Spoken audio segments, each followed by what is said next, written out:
All right. Now, the one thing I forgot to touch on for the original Batman movie, though, was Jack Nicholson. His Joker, he had a good character.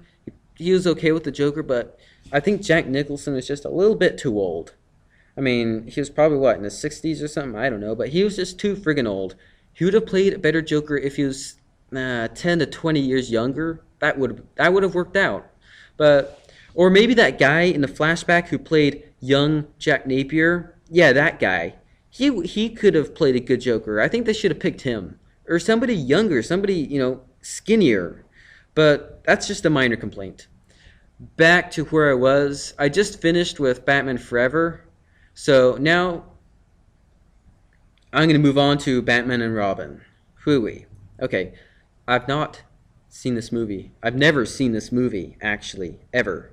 And maybe I don't want to change that. I've heard a lot about it. I've seen, clips. I've seen scenes.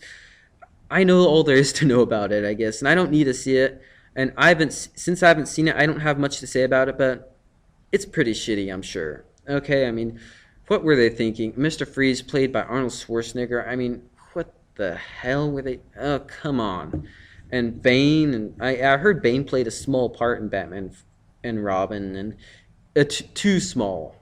But yeah, it was just a downhill direction. Totally campy, totally goofy, totally silly, and it was just too silly, and bat nipples. So, anyways, after that, Warner Bros. Probably realized, oh shit, we did things wrong, and so they took a break. And in the 2005, I don't know, 2005 or 4 or 6 or something, they made Batman Begins, and that was once again going in the right direction. I believe it was kind of dark, and it was serious, and it was realistic, and it had a good atmosphere. And this series is going more for the story of Batman and explaining Batman's character and the struggles he has to go through to become Batman.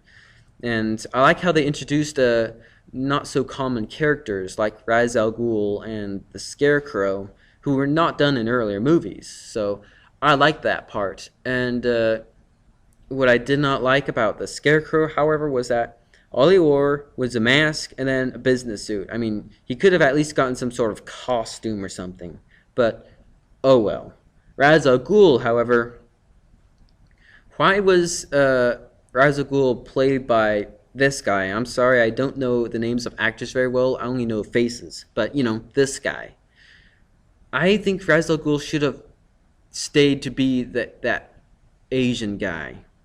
It would have been cool if he had, because he was sinister. He looked just badass, and I didn't like that plot twist. How they changed it. Oh, never mind. It's just the other guy. This guy was just set up a prop, but oh well. And it was still pretty good. And The Dark Knight, legendary. Its reputation does precede it, however, but it's still a good movie, and it's still better than Batman Begins, because we've got Joker and Two-Face. I can't compare this Joker with the Jack Nicholson. They're different. This one, he gives more of a psychotic, just more of a dangerous personality. And that was interesting, and I like the new twist they gave it, that instead of having a deformed smile, he simply has scars on his face. I mean, that's what you call being creative, giving it a new twist, doing something new with it. But my complaint about that is he could have at least given a normal smile along with that. I mean, since when does he hardly ever smile at least? But, oh well. And then we got Two-Face. I wish he had more screen time. You know what? Dark Knight Rises should have had the comeback of Two-Face. That would have been cool. But anyways, Two-Face, they played him up pretty good. Too bad he didn't get enough screen time, but oh well, he was pretty cool. And also, I like the story twist, how Batman lost his girlfriend, she dies, and that's something that would happen in the Batman universe. Anyways, let's see, moving on to The Dark Knight Rises. It's a good movie. I'd say it's about as good as The Dark Knight. We've got Bane and we've got Catwoman, and the main controversy is not people saying that it's either a bad movie or a good movie, like how people are either think that Batman Returns is a good movie or a bad movie. The controversy in this is either it's a good movie almost, but not as good as Dark Knight, or it's better than The Dark Knight. But there's no complaint that it's a good movie, that's for sure. But with Bane, I wish Bane had been a little bit bigger, but with his personality, the way he acted, it was pretty cool. It was a nice twist. But you notice that the thing with his mask looks like the Predator. I just noticed that. I mean, did they get that design from the Predator? Or did they want to make him look scarier or something? I don't know. Oh well. And with Catwoman, I like that they played their Catwoman is more true to the comics, and she was pretty good. She was pretty okay, and oh, I can't decide whether she's better than Michelle Pfeiffer or not. I don't know. This one, as far as I think that she is hotter than Michelle Pfeiffer, in my personal opinion. I mean, when I saw Michelle Pfeiffer, sure, she was kind of cute. She was good looking, but not quite as good as Anna Hathaway. Or I hope I'm saying it right. But yeah. And anyways, this was, still in a realistic direction, so they didn't give Bane the Venom. And I like the Ra's al Ghul flashback. And then a lot of people complained about this movie about Talia al Ghul. And apparently they're saying, oh, our main villain turns out to be the strange woman who nobody gives a fuck about. And I'm like, no, you're wrong. This is Talia al Ghul. She is the daughter of Ra's al Ghul. So it actually makes sense that she's the main villain in the last movie because Ra's al Ghul is the main villain in the first villain, and he dies. So it actually makes sense. And as I see it, people simply don't know the character Talia al Ghul, but she is very prominent in the cartoons and in the comic books. And so I appreciated Talia al Ghul appearing here. But my only disappointment is that she didn't have enough screen time when we know her as Talia al Ghul. And she wasn't all ninja-like as from her other versions. But oh well. I like that twist. And Robin John Blake? What the hell? Robin John Blake? Okay, I think that was a simple nod to the fans who wanted Robin. I think that, Christopher Nolan's like, okay, these guys want to see Robin. I'll just put Robin in this guy's name and I'll keep him happy. That's it, really. I doubt they're going to make some sort of Robin spin-off, but it'd be cool if they did.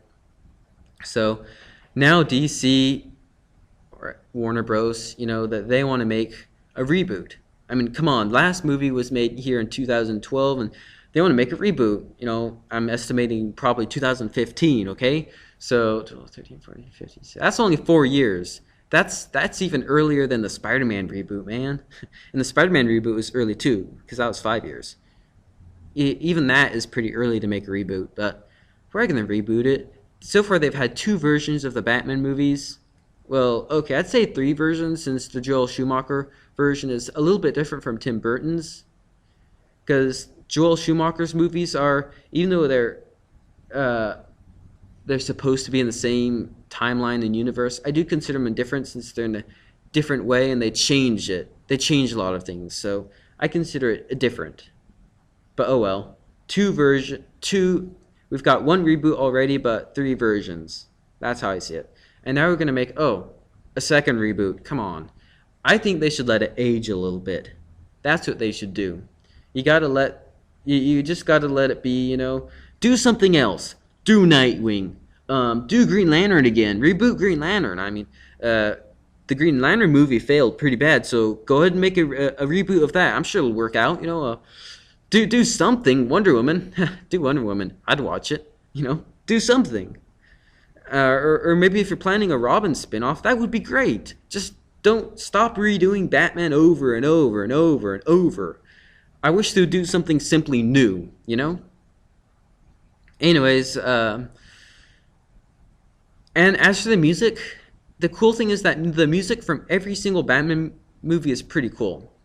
The music from the Tim Burton movies, I'd say, are as good as the Christopher Nolan ones, but the Tim Burton music is more of the atmosphere. It gives a dark atmosphere, and Christopher Nolan, it gives more of a beat. It gives more of a war tune, And even Joel Schumacher's Batman theme isn't that bad. It's not as good as the other ones, but it's still pretty good, and it's enjoyable. You can sit through it.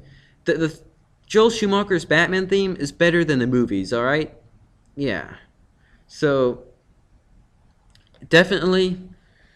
If they're going to reboot it, I don't know how they can make another good Batman theme. I don't know how they're going to do it. But, oh well. They proved me wrong? Cool. Whatever. This is just my thoughts on the Batman movies and the reboots. Anyways, thank you for your time, thank you for watching. This is the Night Welder, and I hope you enjoyed this video.